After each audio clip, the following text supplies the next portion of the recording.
In February of 1959, an experienced group of 10 students set off on a skiing expedition deep in the Soviet Union.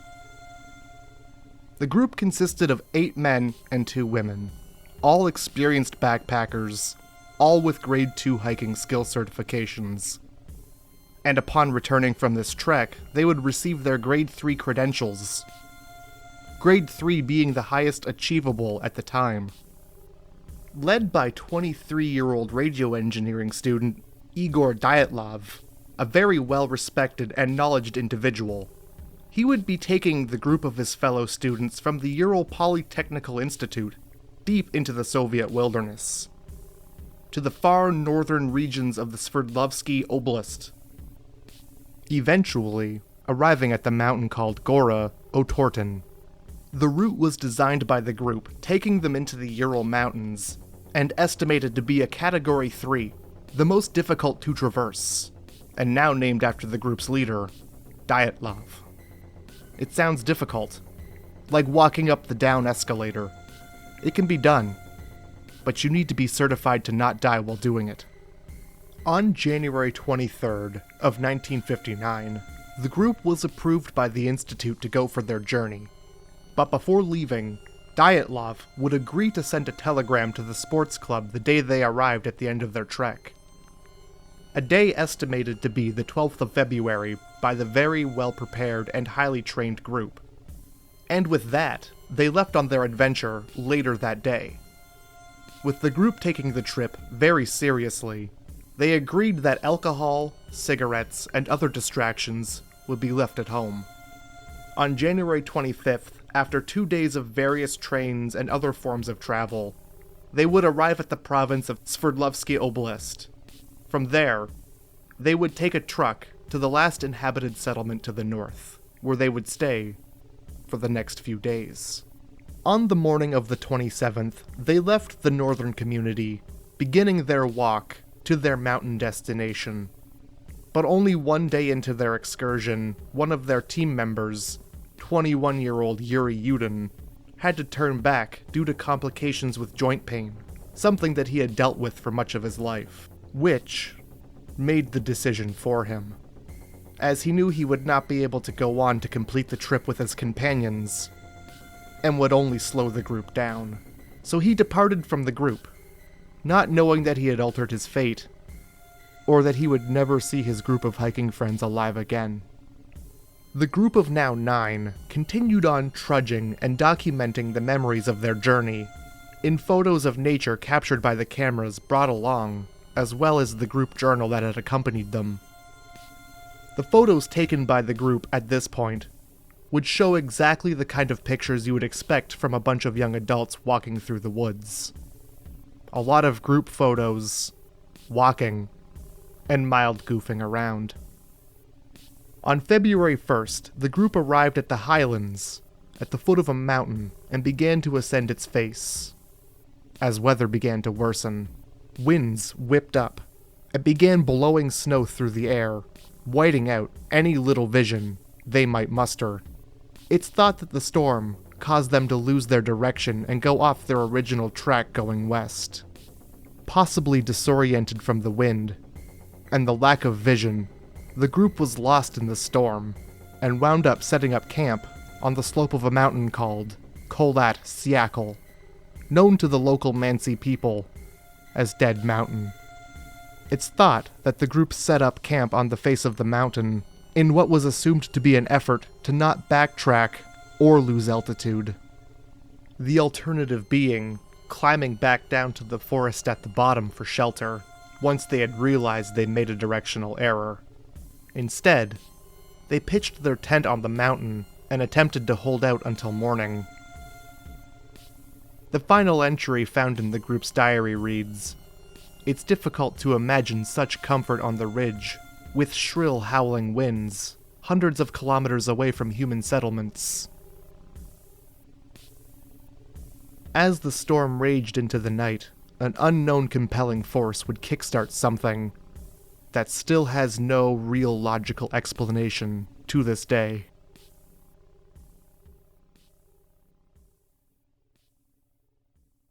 Fast forward to the 20th of February, 8 days after the expected telegram announcing the group had safely completed their trip was supposed to have arrived, and relatives of the group began to demand a rescue operation be sent out after not hearing from their family members since they've left.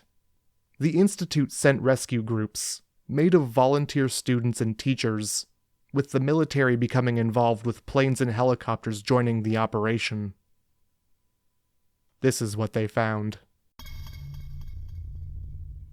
Approximately 6 days after the family-demanded rescue mission had started, searchers found the group's tent, 10 kilometers away from their planned destination. The tent was half torn down.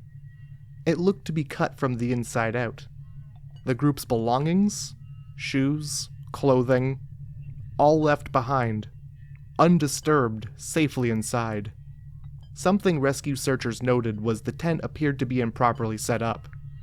Something experienced hikers weren't likely to have done. There were 9 sets of footprints in the snow, leading away from the camp. The footprints were not made by somebody running. They were calm, strolling prints. The snow around the print wasn't kicked up or disturbed. These were the footprints of someone who was out for a walk. Or at least that was their speed.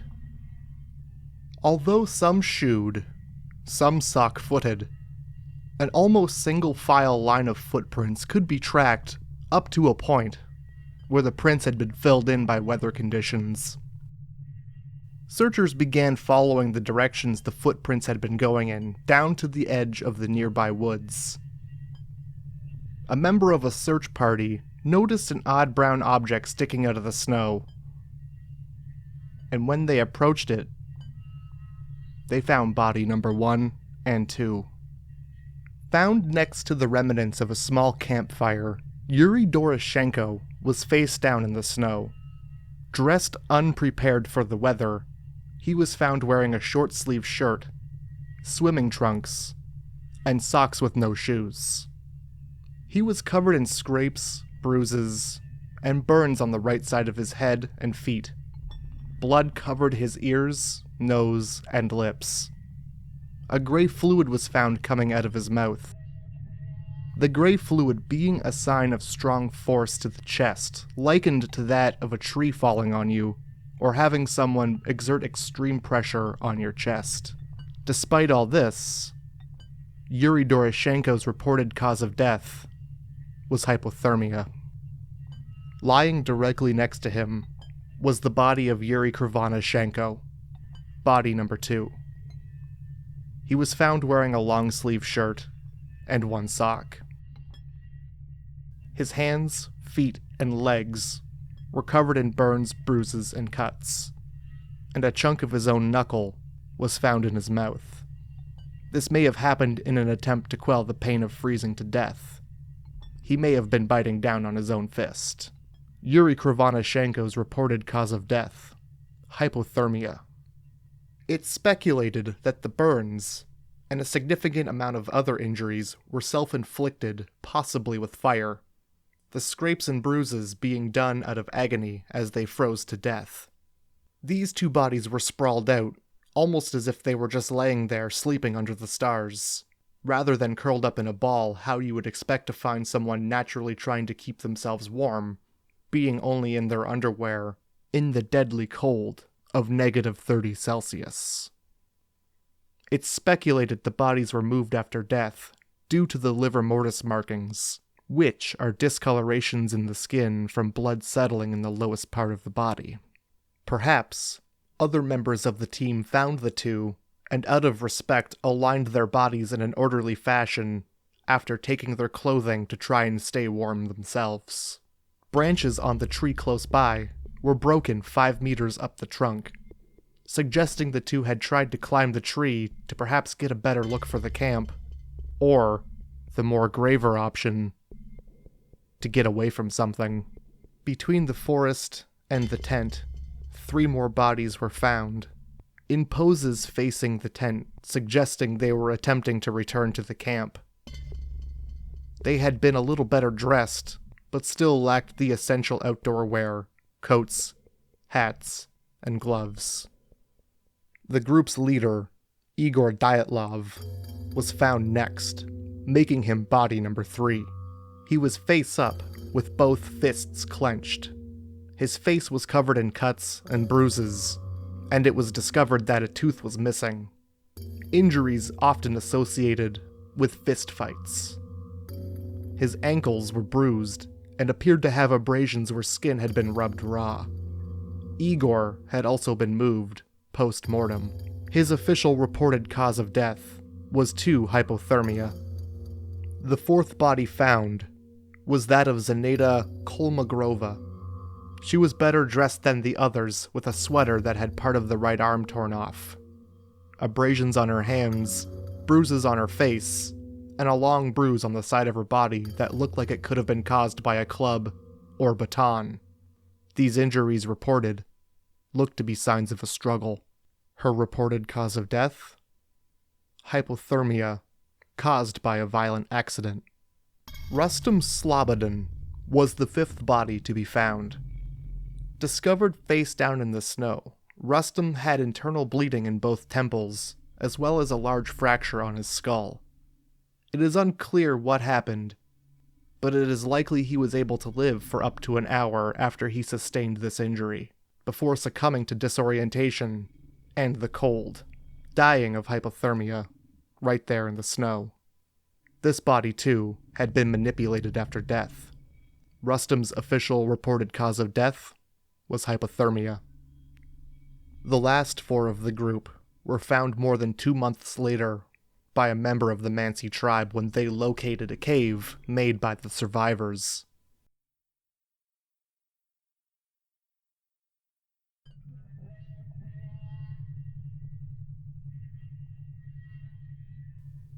They found the remaining bodies under 4 meters of snow in a ravine further into the woods from the tree where the fire was found. With the man-made cave, body number 6 was found. The corpse of Ludmila Dubinina was found draped over the ledge by a stream of water. The tissues around her lips and mouth were gone. Left was exposed teeth and upper jawbone. The soft tissue was missing from other parts of the face and cheeks, which revealed the cheekbone underneath. She also had 10 broken ribs, hemorrhaging in her heart. Her eye sockets emptied, and her tongue had been removed. Neither were to be located. Her official reported cause of death was hemorrhaging into the right atrium of the heart. Next found was the body of Simeon Zolotoriov, body number 7. Seemingly prepared for the elements, he had been wearing 3 pairs of pants, a long jacket over a sweater, 2 hats, a scarf, and boots. He had 5 broken ribs, some of which caused flail chest, which is when segments of broken rib bones are detached from the rest of the chest wall. A deep gash was found on the back of his head, and, like the body before, he too was missing soft tissue on the face in the eyebrow area, and was missing his eyes. Semyon's reported cause of death was hypothermia. The chest injuries inflicted on Semyon and Ludmila had been received while they were both alive. The force needed to cause these kinds of injuries would have been large, not something that was likely done by another human. The odd thing is, despite the major chest trauma to both people, no bruising or tissue damage was found in the area of their trauma. It is as if they had been subjected to a high level of pressure, likened to that of a car accident, with no external injuries. Something doctors and researchers have been unable to explain to this day. Body number 8 was Alexander Kolvetov. He was found at the den cave with the others. He had better clothing on for the weather than the others, although it was covered in rips and tears. His socks and jacket were burned. He was missing both eyebrows, leaving bare bone where they had been. It was also discovered that he had broken his nose and had a gash behind his left ear. His neck was also deformed, likely from a break. The official report of his cause of death was also hypothermia. The last and ninth body found was Nikolai Brignoli. Dressed fairly prepared for the weather, Nikolai was discovered with internal bleeding on one of his forearms, bruising on his face, and his skull was shattered all over. And just like the others, no soft tissue damage was found in the area of extreme trauma. An injury like this would have rendered him unconscious, and he would have died hours later. His official reported cause of death: unknown powerful force. Some of the last 4 bodies were dressed more warm than the others, suggesting that those were the last to die, and likely had stripped the clothes off the others, which would explain the manipulation of the bodies post-mortem. Oddly, 3 articles of clothing on 2 of the bodies would be found to be slightly radioactive. Ludmila was missing her tongue, eyes, and her lips, while other bodies had only missing eyes. Theories range on how these parts have gone missing, from the tongue being ripped out by whatever killed them, be it for trophy, food, or to study, to being eaten by a forest animal after death, and the very likely exposure to running water from the creek at the bottom of the ravine. The official report states that after death, the bodies were exposed to water, likely from melting ice and snow. This would have been the cause for the damage of the soft tissues, as all the bodies had similar decomposition. Several of the indigenous Mansi people were interrogated for the murders on the suspicion that they attacked the group for encroaching on their land. A bit of evidence that supported this was a small tent-like structure called a chum. Created out of sticks and other things that can be found in the forest, the arrangement is made by the Mansi people when they make a sacrifice. This lends itself to the theory that the hikers were sacrificed by the Mansis. This theory didn't play out, as it was just a cheap scapegoat to try and explain the mystery and shift the blame from an unknown force to the native people. The chum itself had been unrelated to the incident. It was clear there was a pair of moose antlers on the top, suggesting it had been from a previous hunt. When you look at the pictures of the markings on the trees, it's made clear that the hikers had been on tribal land, but foul play on the Mansi's side was ultimately ruled out when only the hikers' footprints were found, and there were no signs of defensive wounds indicative of a significant struggle taking place. The Mansi people do not have a history of conflict with hikers, and are known to be welcoming and had been helping with the search.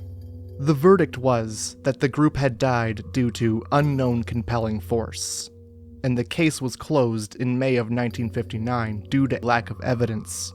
The files were sent to a secret archive, and separate funerals were held for all the hikers. Attendees noted that their skin had had a deep brown tan. When it comes down to it, nobody really knows what happened that night. But there are a wide variety of theories. The first being an avalanche, which might seem like the most obvious answer in this situation. The group gets partway up the mountain. They set up a large 9-person tent. And if an avalanche did indeed happen, then walking through the snow as well as digging up the tent would have weakened the snow base. During the night, the snowfield slides down toward the tent. The group would wake up in a panic and decide to cut their way out of the tent, either because the avalanche had covered the entrance to their tent, or because they were scared that an avalanche was imminent. They were poorly clothed because they had just been sleeping, and they ran to the safety of the nearby woods, where the trees would slow the oncoming snow. A flashlight was left on in the tent, suggesting that they left it as a beacon to find the tent once it was safe to return. And in the darkness of the night, the group splits up, separated into 2 or 3 groups. One group made a fire. One group traveled deeper into the woods, while the others attempted to make their way back to the tent. At some point, Some of the clothes may have been recovered or swapped from the dead. But at any rate, those who were most severely damaged could have been caught in an avalanche and buried in up to 4 meters of snow. An avalanche would have been more than enough to account for the compelling natural force described by the medical examiner. The idea that an avalanche injured the hikers was supported recently using an animation code from the movie Frozen, and data collected by GM when they broke the ribs of cadavers using different amounts of weight, which was used in the study to make seatbelts safer. This might seem like the most plausible and obvious answer, being that they were on a snowy hill. But the fact is, the tracks leading away from the tent don't show any sign of panic. No one was running away from the tent. They were walking.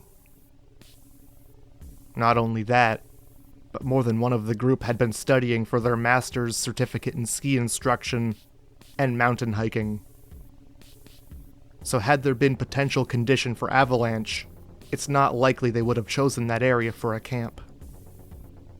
International Science Times suggests the hikers died from hypothermia, which induced something called paradoxal undressing, where someone with hypothermia will undress in reaction to a burning warmth sensation they experience. Another theory worth discussing is catabolic wind. It is a rare event and can be considered extremely violent. Catabolic wind carries high-density air from a higher elevation down a slope using gravity. These winds can rush down a slope at hurricane speeds. It would have made it impossible to stay in the tent on the mountain. The hikers would have heard a tremendously loud wind rushing towards them, exited their tent in a hurry, and created 2 improvised campsites in the woods. And when one collapsed, the hikers were left buried with severe injuries. In the book Dead Mountain, it is suggested the wind going around the mountain created what is called a Kármán vortex street, producing an infrasound that would cause panic attacks in humans. The theory goes that the infrasound created by the vortex wind caused discomfort and mental distress in the group as they lay in their tent. In a panicked state, they would have cut their tent open in order to get out as fast as possible. Once out of the tent and down the hill, they would have been out of the range of the vortex winds and infrasound. Regaining their wits in the darkness, but becoming lost and unable to find their shelter, they froze in the night. Parachute mines are explosives dropped from airplanes. They are equipped with parachutes so they detonate in the air, which allows for a greater range of potential damage. Something the military was known to have used. Some think they may have been testing parachute mines in the area on that night. The hikers would have woken up from the sound of an explosion. They would have fled their tent by any means necessary. Becoming unable to get back to the tent, some members froze to death trying to wait out the explosions, while others tried to salvage warm clothing, only to be injured by a parachute mine. The fact that they explode in the air rather than on the ground causes them to create a signature pressure-related injury, similar to those found on the group. This could be an explanation for the orange lights seen in the sky, and reported by a group of hikers who were 50 kilometers south of the incident that night. Parachute mines could have been what numerous sources claim to have seen as UFOs in the form of orbs of light moving across the night sky. Claims coming from soldiers, groups of hikers, geologists, as well as local Mansi people who reported seeing what they described as fireballs in the night sky around the time of the incident. The floating spheres were reported continually by locals between March and February, a detail that was left out of the reports by investigators.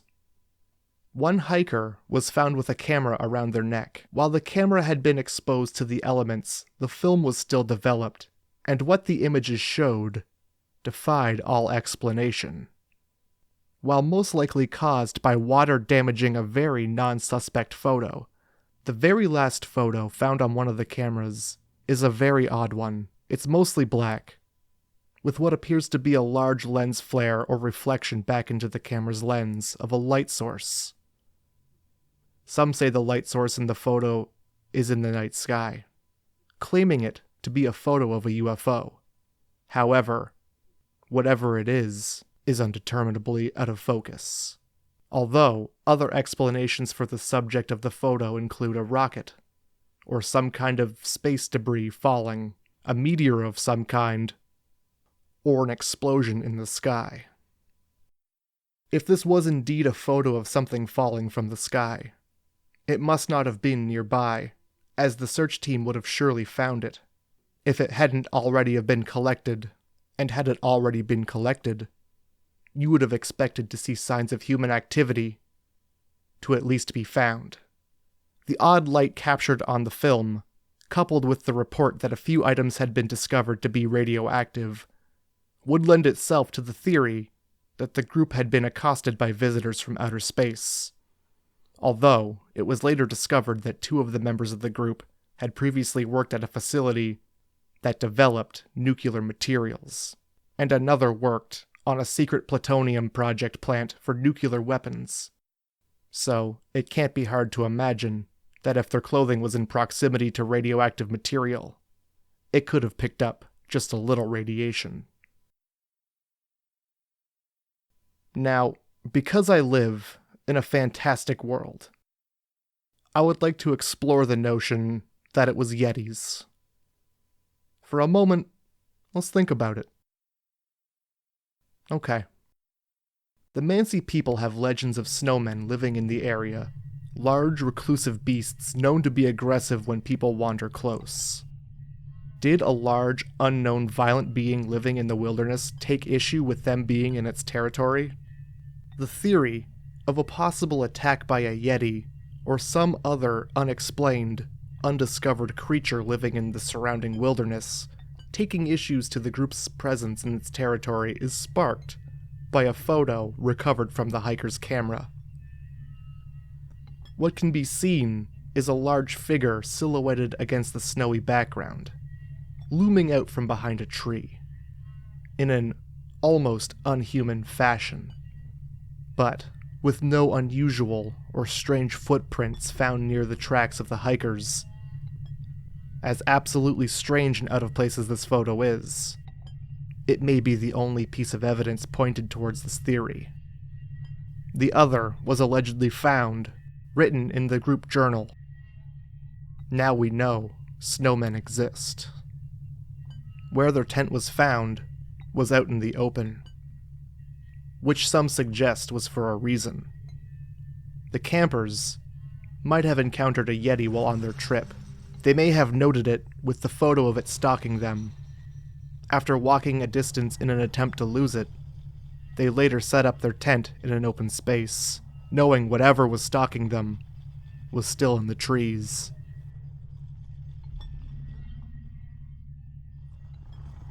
Another theory is that one or more of the members might have happened upon a secret meeting between Special Forces agents and needed to be silenced. Or even perhaps one of the members was an agent themselves. In the photos of the footprints leaving the camp, some say they can make out large, military-style boots amongst the casual-paced tracks. Allegedly, in the photos it appears the tent was incorrectly erected. Another theory is that their homemade stove inside the tent had not been properly set up, causing smoke or carbon dioxide to billow out into the tent, which would explain why the tent was cut open rather than unzipped. Photos found on the camera roll show members of the group sporting clothing that appears to have been burnt or melted while on their hike. This could have been caused by the stove malfunctioning earlier in the trip. But this does not explain why the hikers continued to walk away from their tent, unless they had planned to seek shelter in the trees now that their tent was open. But why would they leave all their gear? And how did they sustain all their injuries? This theory falls flat, as reportedly the stove had not been set up for the evening when the tent had been discovered. To destroy their only means of shelter, the hikers would have had to been frightened, or feel that danger was imminent, and getting away was more important than preserving their shelter. But then why do the footprints appear to be at a casual pace? And if it was a casual pace, why didn't they stop to gear up? If there was no danger, how did the hikers acquire such immense injury? Whatever it is that happened, it's clear. They encountered something in the supposedly desolate region of Russia that led to the death of the entire group. The mystery of what happened to those hikers remains with the trees on Dyatlov Pass.